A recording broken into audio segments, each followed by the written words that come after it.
जय श्री कृष्ण दोस्तों, कैसे हैं आप लोग। आशा है आप सभी कुशल मंगल होंगे और ईश्वर से यही कामना करता हूं कि आप हमेशा सुखी रहे और खुश रहे। दोस्तों इसके पहले मैंने कल एक वीडियो डाला था, उसका शीर्षक था कि राहु से काल सर्पयोग कैसे बनता है। तो कल के वीडियो में मैंने ये बताया था कि भाई कि किस तरह काल सर्पयोग का निर्माण होता है। उसमें मैंने पूरा विस्तार से बताया था कि किस किस वजह से और कैसे काल सर्पयोग का निर्माण होता है। अब आगे के आज जो वीडियो डाल रहा हूँ उसमें ये बता रहा हूँ कि भाई कैसे काल सर्पयोग नहीं बनता है। कई लोगों को क्या है, काल सर्पयोग का समाज में बहुत भय रहता है।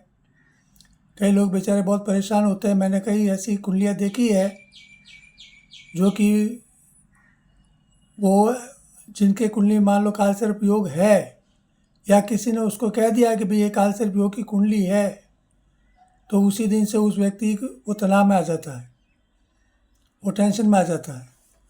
तो मैं उन्हीं लोगों के लिए मैं ये वीडियो डाल रहा हूँ।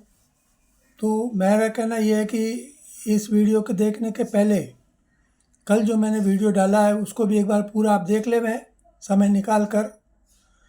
तो वो वीडियो यदि आपको सही तरीके से समझ में आ जाएगा तो आप अच्छी तरह समझ जाएंगे कि भाई कि आपकी कुंडली में काल सर्पयोग है या नहीं है।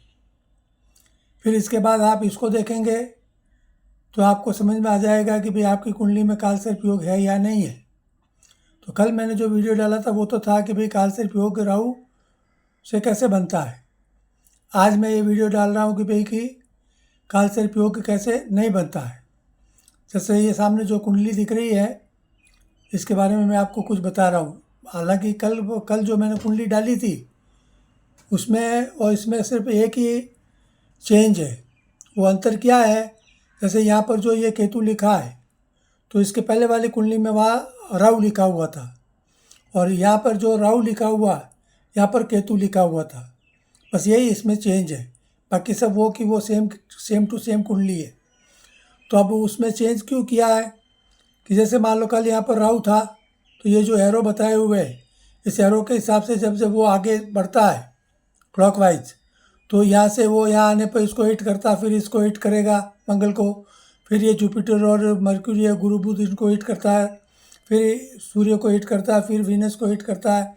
इस तरह वो राहु यहाँ जो था कल वो इसको इस तरह हिट करते करते इनको नुकसान पहुँचाते हुए चलता है। क्योंकि राहु क्या है, मतलब काल सर्पयोग का मतलब क्या है कि ये एक प्रकार का सांप है, स्नैक है। तो स्नैक के मुंह में हमेशा जहर होता है, तो वो जब सांप हमें किसी को डसता है, डंक मारता है, तब हमारी ज़िंदगी में वो जहर फैल जाता है। तो राहु भी ऐसा ही है कि राहु जिसकी ज़िंदगी में उसकी गोचर दशा में या उसकी विषोत्तरी दशा में जब भी वो आता है तो उसके जीवन में कई प्रकार के कष्ट, दुख और तकलीफ़ें होती है, ये निश्चित बात है। लेकिन कई बार क्या होता है कि लोग विशेष करके ऐसे ज्योतिषी होते हैं जो केवल अपना उल्लू सीधा करने के लिए लोगों को भ्रम में डालते हुए किसी भी कुंडली को काल सर्पयोग की बना देते हैं और उनको लूटते रहते हैं। क्योंकि मेरा ऐसा कोई मकसद नहीं है, मैं तो सिर्फ ये वीडियो डालता हूँ। यदि किसी को सलाह की ज़रूरत होती है तो मेरे व्हाट्सएप में वो मुझसे कांटेक्ट करते हैं, तो मैं जब भी समय मिलता है उचित उनको सलाह दे दिया करता हूँ। मुझे किसी का कोई शोषण नहीं करना या किसी को धन से कोई लूटना नहीं है। कोई अपनी इच्छा से कोई दे देता तो मैं उसे सहर्ष स्वीकार करता हूँ, वरना ऐसा कुछ नहीं है। तो दोस्तों आगे मैं अपनी बात और कहता हूँ आपको।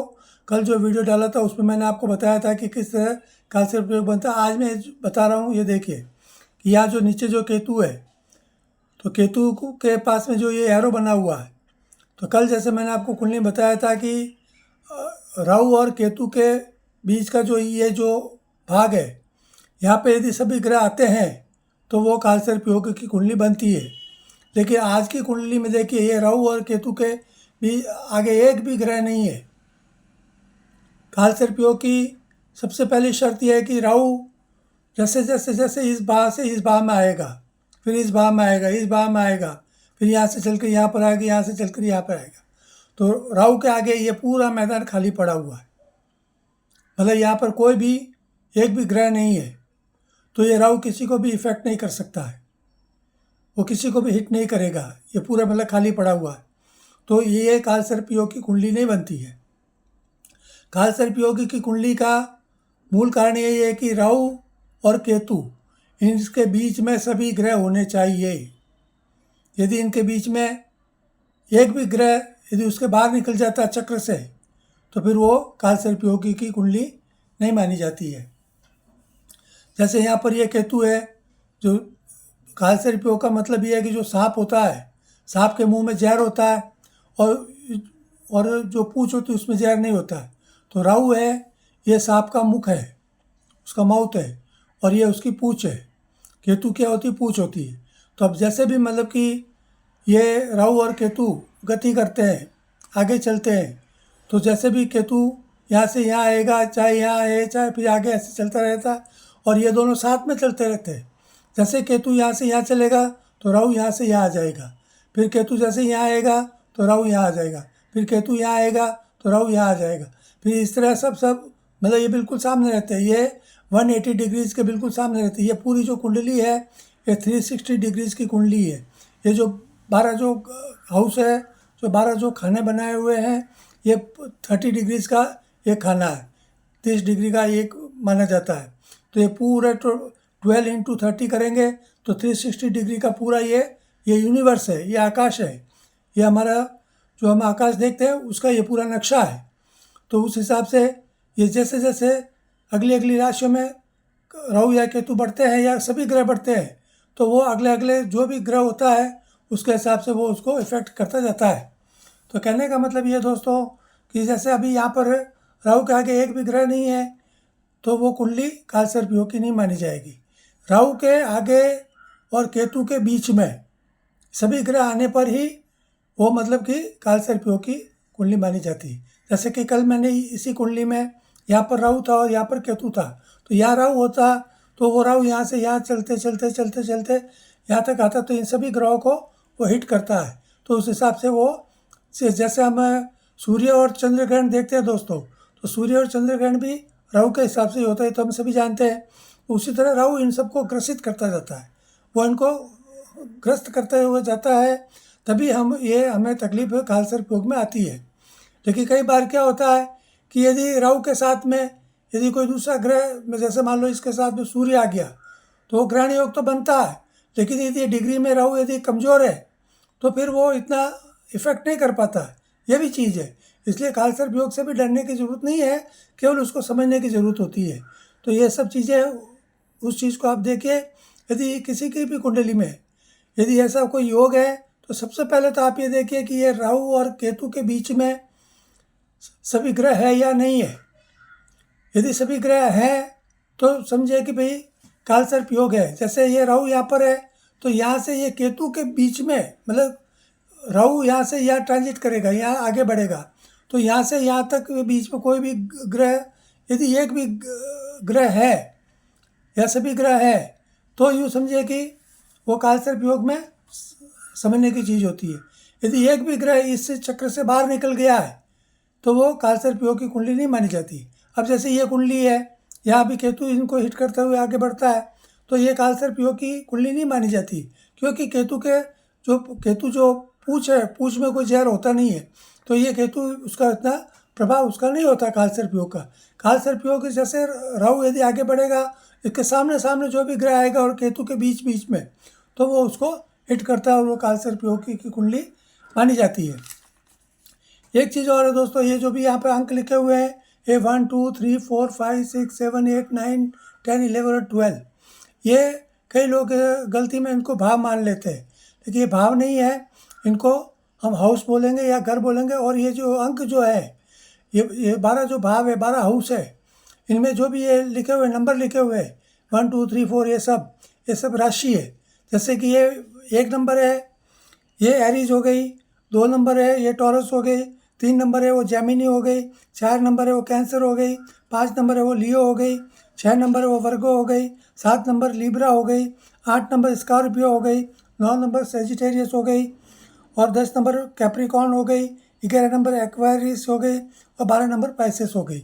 और इसको हिंदी में हम बोलते हैं 1 नंबर को मेष, 2 नंबर को वृषभ, 3 नंबर को मिथुन, 4 नंबर को कर्क, 5 नंबर को सिंह, 6 नंबर को कन्या, 7 नंबर को तुला, 8 नंबर को वृश्चिक, 9 नंबर को धनु, 10 नंबर को मकर, 11 नंबर को कुंभ और 12 नंबर को मीन राशि बोलते हैं। तो ये नंबर किसी भी कुंडली में यदि है, कहीं पर भी है, ज़रूरी नहीं कि सबकी कुंडली में इसी तरह हो। सबके अलग अलग जो भी एक हाउस है, घर है, इनमें अलग अलग नंबर हो सकते हैं। तो उन नंबर को हमेशा आप राशि मानकर चलो, वो राशि का प्रतीक है। उसका कई लोग क्या होते हैं, जैसे अभी यहाँ पे 8 नंबर लिखा है तो 8 नंबर को वो उसका 8वां भाव मान लेते हैं, जबकि वो गलत है। ये पहला भाव ये माना जाता है। कुंडली का कोई भी जो शीर्ष होता है, जो पूर्व दिशा होती है, ईस्ट, ये सब चारों दिशा है, तो ये ईस्ट है, ये वेस्ट है, इस तरह उसको मानना चाहिए दोस्तों। ये फिर नॉर्थ हो गया और ये साउथ हो गया, ये कुंडली के सब सारी दिशाएं होती है। तो ये सब चीज़ें समझने की होती है। तो आप भ्रम में न पड़े, और विशेष करके जिन लोगों की कुंडली में ऐसे सुन रखा है कि भाई उनके काल सर्प योग है, उनके लिए मैं कुंडली डाल रहा हूँ। तो इस चीज़ को आप समझें। और यदि आपको किसी तरह की कोई भ्रम हो तो आप मुझे अपना जो डेट ऑफ बर्थ है, अपना प्लेस है, टाइम है, वो मुझे डाल दीजिए मेरे व्हाट्सएप नंबर पे, तो मैं आपको उस पर थोड़ा गाइड कर दूंगा दोस्तों। मैं आज के लिए केवल इतना ही, अभी बहुत लंबी कुंडली हो जाएगी।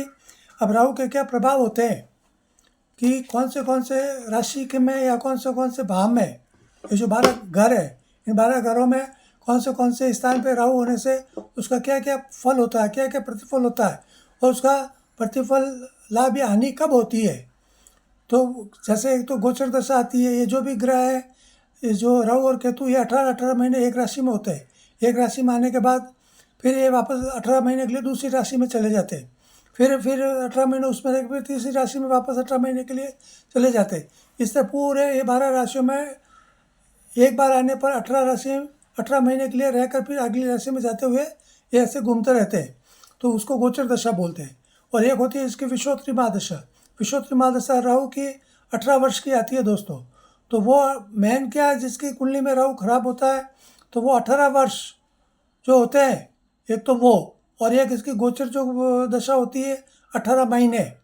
तो जब इनमें जो वो आते हैं तो हमारी कुंडली में वो किस तरह में है, कितनी डिग्री का, यदि कमज़ोर है तो ज़्यादा तकलीफ नहीं देता है, यदि वो ज़्यादा डिग्री का है तो वो कुछ तकलीफें हमें जीवन में देखनी पड़ती है। तो इसमें घबराने की कोई चीज़ नहीं। जैसे मैं हर वीडियो में हर बार मैं बोलता रहता हूँ कि मान लीजिए कि हम कोई भी गाड़ी लेकर चल रहे हैं, यदि सड़क यदि ऊबड़ खाबड़ है, ख़राब है, अच्छी नहीं है, तो हमको गाड़ी बहुत ही सावधानी से चलानी पड़ती है, वरना दुर्घटनाग्रस्त हो सकते हैं। उसी तरह यदि हमारे जीवन में जो भी ये ग्रह है, यदि अच्छे ग्रह हैं तो हम अच्छी तरह में उन्नति कर सकते हैं, हमें लाभ मिल सकता है। यदि कोई ख़राब ग्रह है तो हमारे जीवन में कुछ तकलीफ़ें और कष्ट आते हैं।